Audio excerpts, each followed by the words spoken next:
দুইটি শ্রেষ্ঠ ওজিফা, এমন ওজিফার কথা বলবো।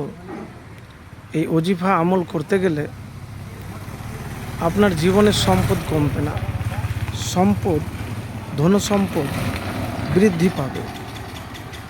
প্রিয় ভাই, আপনার রিজিকে, রোজগারে, পরিবারে শান্তি বরকত না থাকলে জীবনে সুখ পাওয়া যায় না। তো সুখ পেতে গেলে সুখের কাজ করতে হবে। এবারে কোন সুখের কাজ? যে সুখের কাজের কথা আমি বলবো, তো নবীজি সাল্লাল্লাহু আলাইহি সাল্লাম কসম করে বলেছেন ইসমে আজমের ব্যাপারে, যার হাতে আমার জীবন তার শপথ, যে ইসমে আজম পড়ে দোয়া করে তার দোয়া কবুল করা হয়, তার ডাকে সাড়া দেওয়া হয়, সে যা চায় তাকে দেওয়া হয়। এটি সহি হাদিস। তো ইসমে আজম অনেক আছে, আমি ছোট্ট একটি ইসমে আজম বলছি। এই ইসমে আজমটি আপনি পড়বেন, বা দুইটি বলবো, লা ইলাহা ইল্লা আনতা সুবহানাকা ইন্নী কুনতু মিনাজ জালিমিন, আলিফ লাম মিম, আল্লাহু লা ইলাহা ইল্লা হুয়াল হাইয়ুল কাইয়্যুম, বা অন্য ইসমে আজম পড়বেন যেগুলি নবীজি সাল্লাল্লাহু আলাইহি সাল্লাম পড়েছেন।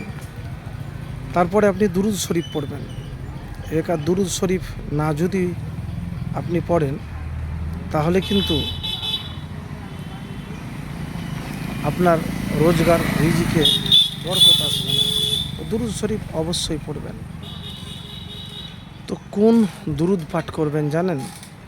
যে দুরুদ নামাজের মধ্যে পড়েন, আল্লাহুম্মা সাল্লি আলা মুহাম্মাদিন ওয়া আলা আলি মুহাম্মাদ কামা সাল্লাইতা আলা ইব্রাহিমা ওয়া আলা আলি ইব্রাহিমা ইন্নাকা হামিদুম মাজিদ, আল্লাহুম্মা বারিক আলা মুহাম্মাদিন ওয়া আলা আলি মুহাম্মাদ কামা বারাকতা আলা ইব্রাহিমা ওয়া আলা আলি ইব্রাহিমা ইন্নাকা হামিদুম মাজিদ। হয়ে গেল। তারপরে যে দুইটি ওজিফার কথা বলেছি দুয়ার, সেটি হলো আল্লাহুম্মা আকসির মালি ওয়া ওয়ালাদি ওয়া বারিকলি ফিমা আতাইতানি। এটি বুখারী শরীফের হাদিস। অর্থ হলো, হে আল্লাহ, আমার ধন সম্পদ সন্তান বৃদ্ধি করে দিন এবং যা কিছু আমাকে দিয়েছেন তাতে বরকত দান করুন। আল্লাহুম্মা আকসির মালি ওয়া ওয়ালাদি ওয়া বারিকলি ফিমা আতাইতানি।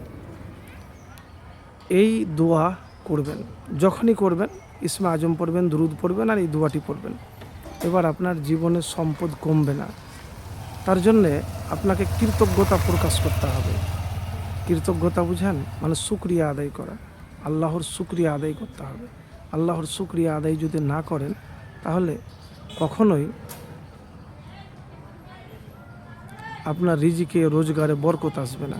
আর কৃতজ্ঞতা, শুকরিয়া আদায় করতে গেলে এত বাড়িয়ে দিবে যা আপনি ধারণা, কল্পনাও করতে পারবেন না।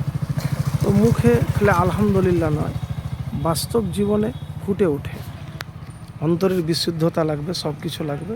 তো এতটুকুন আপনাকে বলবো আমি, যে আপনি শুকরিয়া আদায় করবেন। শুকরিয়া আল্লাহর কাছে আলহামদুলিল্লাহ, সুখে দুঃখে কষ্টে সব সময়তে যা কিছু আছে সব কিছু নিয়েই আপনি শুকরিয়া আদায় করার এই ওজিফা যদি করতে পারেন আর কিছু লাগবে না। আলহামদুলিল্লাহ, আলহামদুলিল্লাহ। মন খারাপ করে নয়, দুঃখে কষ্ট নয়, আপনি মেনে নেবেন আল্লাহ যা করে ভালোর জন্যই করে। এই দুইটি ওজিফার আমল করে দেখুন, ইনশাআল্লাহ ফলাফল পাবেন।